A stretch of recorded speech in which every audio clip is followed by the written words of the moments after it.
আসসালামু আলাইকুম ওয়া রাহমাতুল্লাহ।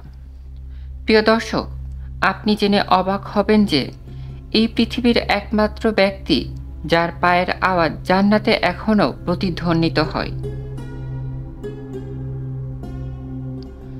সম্পূর্ণ ভিডিওটি দেখতে না টেনে ভিডিওটি শেষ পর্যন্ত দেখুন। আল্লাহর রাসূল সাল্লাল্লাহু আলাইহি ওয়াসাল্লাম বললেন, হে আমার সাহাবীরা, আমি মেরাজের রাত্রিতে বোরাক দিয়ে যখন জান্নাতের ওপর দিয়ে উড়ে যাচ্ছিলাম, তখন তোমাদের মধ্য থেকে গৃহীত গোলামের পায়ের আওয়াজ শুনতে পেলাম। তখন আল্লাহর রাসূল এমন একজন ব্যক্তির নাম নিলেন যে ছিল একজন গোলাম, গায়ের রং কালো, অত্যাচারী, নিরীহ, নির্বিত। সকল সাহাবী অবাক হয়ে গেল। সবাই বলল, ইয়া রাসূল, এ ব্যক্তি পায়ের আওয়াজ জান্নাতে কেন প্রতিধ্বনিত হবে? তখন আল্লাহর রাসূল সাল্লাল্লাহু আলাইহি ওয়াসাল্লাম বললেন, হ্যাঁ, এটা হওয়ার কথা নয়। এটা সরাসরি জিবরাইল আমিন আমাকে বলেছে।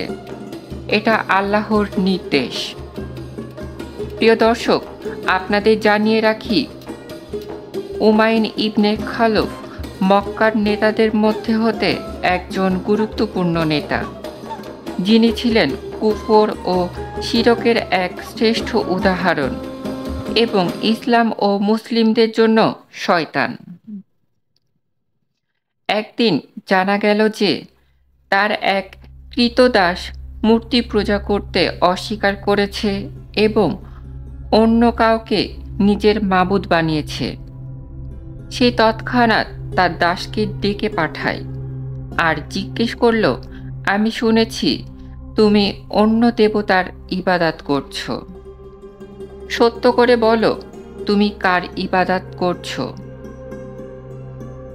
গোলাম বলল, আমি মুহাম্মদ সাল্লাল্লাহু আলাইহি ওয়াসাল্লামের রবের ইবাদত করছি।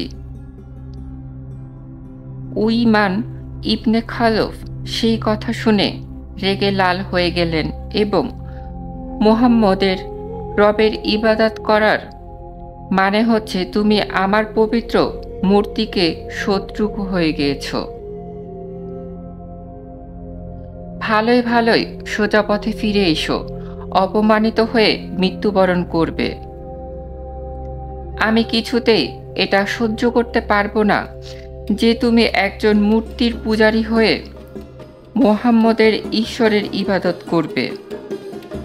কিন্তু সেই দাসকে উত্তর দিতে জানেন, সে এক ঘনিষ্ঠ হৃদয় নিয়ে বলল যে, হে আমার মালিক, আমার শরীরের ওপর আপনার হস্তক্ষেপ চলতে পারে, কিন্তু আর আমার অন্তরের ওপর আপনার কোনো ক্ষমতায় চলবে না। আমি আমার হৃদয় ও আমার প্রাণ মুহাম্মদ এবং তার আল্লাহর জন্য সঁপে দিয়েছি। কোনোভাবেই মূর্তির সামনে মাথা নত করার আমার পক্ষে সম্ভব নয়। গোলামের এমন উত্তর শুনে উইমান ইবনে খালুফ রাগে এবং ক্ষোভে যেন উন্মাদ হয়ে গেল। একজন ক্রীতদাস তার মুখের ওপর এত সাহসিকতা প্রদর্শন করল বলে। এই মুহাম্মদের অনুসারীদের দিন দিন সাহসিকতা বেড়েই যাচ্ছে। সে এভাবে বলল, ঠিক আছে, তাহলে এবার তোর ধর্মত্যাগের মজা উপভোগ কর। আমিও দেখব মুহাম্মদ এবং তার ঈশ্বর তোকে কিভাবে রক্ষা করে।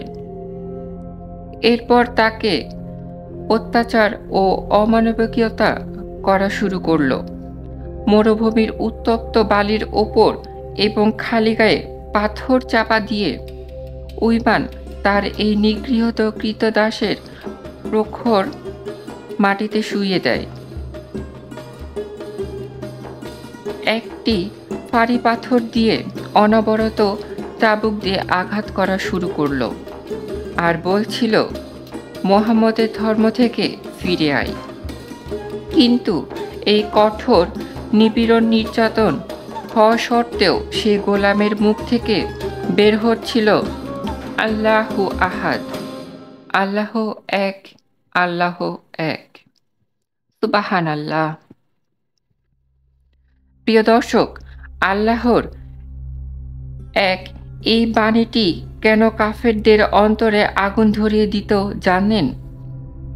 কারণ কাফেরের আল্লাহ তাআলাকে মানত, কিন্তু তার গৃহীত বিশ্বাস করত যে আল্লাহর সাথে আরও অনেক শরীক আছে। তাদের মূর্তিদেরকেও আল্লাহর সমকক্ষ মনে করত। তাই আহাদ আহাদ এটাই ছিল তৎকালীন ঈমানদারের সবচেয়ে বড় তাকবীর। যাই হোক, সে গোলামের মুখ থেকে আল্লাহর আহাদ, আল্লাহ এক এবং আল্লাহ অদ্বিতীয় গোলামের এই কথা শুনে অত্যাচারের মাত্রা আরও বাড়তে থাকল। একবার তো উইমান তার অত্যাচারের মাত্রা নিয়ে ছাড়িয়ে যাওয়ায় সে তার কৃতদাসকে পুরো একদিন ও সারা রাত তৃষ্ণার্ত রেখে উত্তপ্ত বালির ওপরে শুয়ে রাখে আর স্টিম রোলার চালাতে লাগলো। এত অত্যাচার হওয়া সত্ত্বেও 70 দিনের থেকে বিরত রাখতে পারেনি। অবশেষে ক্লান্ত হয়ে উইমান মক্কার বদমাস ছেলেপেলেদের ডেকে আনল এবং তাদের বলল কৃতদাসকে যেন অনেক বেশি কষ্ট দিয়ে অত্যাচার করা হয়, যে মুহাম্মদ এবং তার রবের নাম নিতেও ভুলে যায়। এই বদমাস ছেলেরা ওই উইমান সন্তুষ্টি লাভের জন্য সে অসহায় কৃতদাসকে অত্যন্ত বাজেভাবে মারধর করা শুরু করল। তার এই গোলামের শরীরে সমস্ত কাপড় খুলে নিল, শরীরে লোহার চাদর দিয়ে ঢেকে দিল আর তাকে তৃষ্ণার্ত অবস্থায় বালির উপরে দাঁড় করিয়ে রাখল।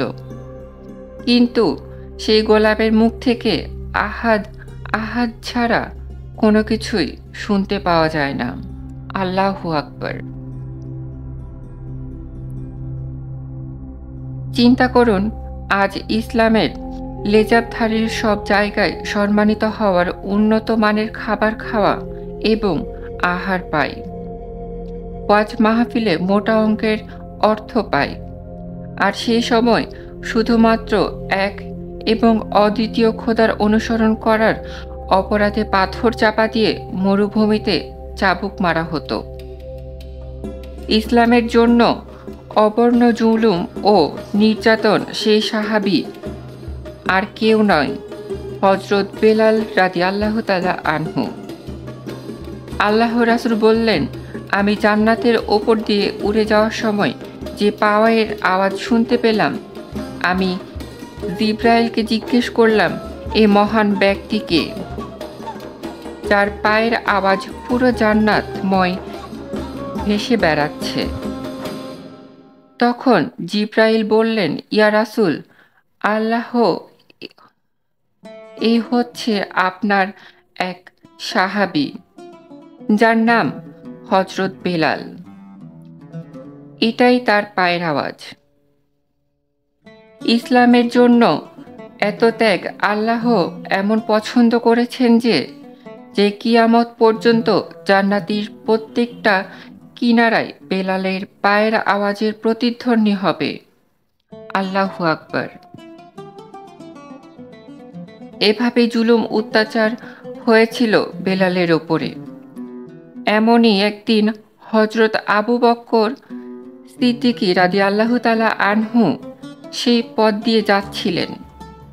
হযরত আবু বকর সিদ্দিকী রাদিয়াল্লাহু তাআলা আনহু মাইয়াকে ডেকে বললেন, কেউ উমাইয়ার এ অসহ্য এবং জুলুম ব্যক্তির ওপর অত্যাচার করছো কেন ভাই? বুঝলাম সে তোমার গোলাম, কিন্তু তাই বলে এত অমানবিক হওয়া কি তোমার মানায়? সে যেহেতু এক এবং অদ্বিতীয় আল্লাহ তাআলার ইবাদত করে, তবে তার ওপর একটু ইহসান করলে এই অনুগ্রহ প্রদর্শনের জন্য পরকালে তুমি আল্লাহর কাছে জাজাজ খাইব পাবে। এই কথা শুনে উইমান বললেন, আমি তোমার এইসব কাল্পনিক আখিরাত ধারণায় বিশ্বাস করি না। আমার যা মনে হয় আমি তাই করব। হযরত আবু বকর সিদ্দিক রাদিয়াল্লাহু তাআলা আনহু এই উত্তর শুনে খুবই ব্যথিত হলেন। কিন্তু আবু বকর সিদ্দিক রাদিয়াল্লাহু তাআলা আনহু তাকে বোঝাতে লাগলেন, ভাই, এই অসহায় মানুষটির উপর আর অমানবিক জুলুম নির্যাতন করো না। উইমান আবু বকরের এই কথা শুনে বিরক্ত হয়ে বললেন, তুমি যদি এই গোলামের প্রতি এতই সহানুভূতিশীল হও, তাহলে এই মক্কার সর্বশ্রেষ্ঠ গোলাম ইস্তাব রুমিকে আমার হাত দিয়ে দাও, আর আমার এই নিকৃষ্ট গোলামকে নিয়ে নাও। প্রিয় দর্শক, আপনাদের একটা কথা বলি, মক্কার সবচেয়ে শক্তিশালী ও সাহসীবান ছিলেন ইস্তাব রুমি। তিনি ছিলেন হযরত আবু বকর সিদ্দিক রাদিয়াল্লাহু তাআলা আনহুর গোলাম। উইমার ধারণা ছিল হযরত আবু বকর এই প্রস্তাবে কখনোই রাজি হবেন না। দেখতে শুনতে কালো, নিগৃহ, দুর্বল বেলালের বিনিময়ে আবু বকর কখনোই তার ইস্তাব রুমিকে দেবে না। কিন্তু আবু বকর রাদিয়াল্লাহু তাআলা আনহু উইমানকে অবাক করে দিয়ে সাথে সাথে রাজি হয়ে গেলেন, যেখানে উইমানের ধারণা ছিল যে ফাস্তাব একজন বরকতময়, সাহসী, শক্তিশালী গোলাম, যার দাম বেলালের থেকে কয়েক গুণ বেশি, যার বিনিময়ে আবু বকর কখনোই রাজি হবেন না। যেখানে আবু বকর এত সহজে রাজি হয়ে গেলেন, সঙ্গে সঙ্গে উইমান নিজের গোল পাল্টে ফেললেন। ঠিক আছে, তোমার শুধু ফাস্তাব রুমিকে দিলেই হবে না, এর সাথে 40 উকিয়ারও দিতে হবে। হযরত আবু বকর সিদ্দিক রাদিয়াল্লাহু তাআলা আনহু বললেন, হ্যাঁ, দেব। তবে শর্ত হচ্ছে, এই মুহূর্তে আর একটিও বেলালের গায়ে আঘাত করতে পারবে না। উইমান রাজি হয়ে গেল। সে মক্কায় সাহসী এবং শক্তিশালী গোলামকে পেয়ে তার সাথে 40 উইকি আরও পেয়ে গেলেন। হযরত বেলাল আল্লাহ তাআলা আনহুকে খরিদ করে হযরত আবু বকর রাদিয়াল্লাহু তাআলা আনহু সাথে সাথে রাসূল সাল্লাল্লাহু আলাইহি ওয়াসাল্লামের দরবারে হাজির হলেন। সিদ্দিক আবু বকর রাদিয়াল্লাহু তাআলা আনহু বললেন, হে আল্লাহর রাসূল সাল্লাল্লাহু আলাইহি ওয়াসাল্লাম, আমি তোমাকে আজাদ করে দিয়েছি। এই কথা শুনে আল্লাহর রাসূলের চোখে পানি এসে গেল। সিদ্দিক রাদিয়াল্লাহু তাআলা আনহুর জন্য রহমতের দোয়া করলেন। হাদিসে আছে, পৃথিবীতে সকল নবী রাসূলের পরে এই পৃথিবীর যত সাধারণ মানুষ আছে, তাদের সবার আমলকে এক পাল্লায় রেখে আবু বকরের আমল এক পাল্লায় রাখলেও আবু বকরের আমল শ্রেষ্ঠ হবে। হযরত বেলাল রাদিয়াল্লাহু তাআলা আনহু তার জীবনে 28টি বছর গোলাম হিসেবে কাটিয়েছেন, কিন্তু তিনি অত্যন্ত ধার্মিক এবং বিশুদ্ধ প্রকৃতির মানুষ। তাই যখন রাসূল সাল্লাল্লাহু আলাইহি ওয়াসাল্লাম তাকে তাওহীদের দাওয়াত দিলেন, হযরত বেলাল রাদিয়াল্লাহু তাআলা আনহু সঙ্গে সঙ্গে ইসলামের দাওয়াত কবুল করলেন।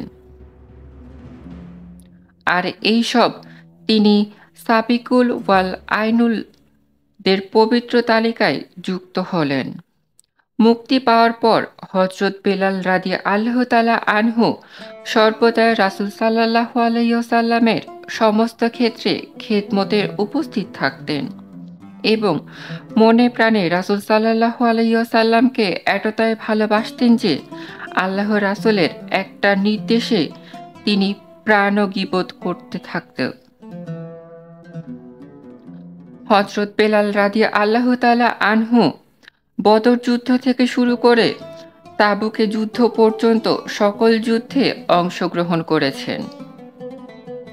কিন্তু ইসলামের জন্য বেলালের খেদমত এবং তার নিজের জন্য সর্বশ্রেষ্ঠ মর্যাদায় বিষয় ছিল এটাই, তিনি ছিলেন ইসলামের প্রথম মুয়াজ্জিন। এরপর হিজরত যখন মদিনার মসজিদে নবমীতে নির্মিত হয়, তখন রাসূল সাল্লাল্লাহু আলাইহি ওয়াসাল্লাম আযান দেওয়ার দায়িত্ব দিলেন হযরত বেলাল রাদিয়াল্লাহু তাআলার ওপরে। হযরত বেলাল রাদিয়াল্লাহু তাআলা আনহুর কণ্ঠস্বর ছিল এতটাই হৃদয়গ্রাহী এবং আর এই আযানের মধ্যে এমন প্রভাব ছিল যে তার আযান শুনে সমস্ত কর্মধর লোকজন কর্ম রেখে মসজিদে ছুটে আসত নামাজ আদায়ের জন্য। মক্কা বিজয়ের পর যখন কাবা থেকে সকল মূর্তি ভেঙে অপসারণ করা হয়, তখন রাসূল সাল্লাল্লাহু আলাইহি ওয়াসাল্লাম হযরত বেলাল রাদিয়াল্লাহু তাআলা আনহুকে বললেন, হে বেলাল, তুমি কাবা ঘরের ছাদের উপরে আযান দাও এবং এই বরকতময় ধারা ততদিন পর্যন্ত একই ভালোবাসাভাবে ও ভক্তি সহকারে অব্যাহত ছিল যতদিন মুহাম্মদ সাল্লাল্লাহু আলাইহি ওয়াসাল্লাম জীবিত ছিলেন। আসুন আমরাও আমাদের জীবনকে বেলালের মতো গঠন করি। সংকটে কখনোই নিজের বিশ্বাস এবং ইসলামী আদর্শকে বিলীন হতে দেব না।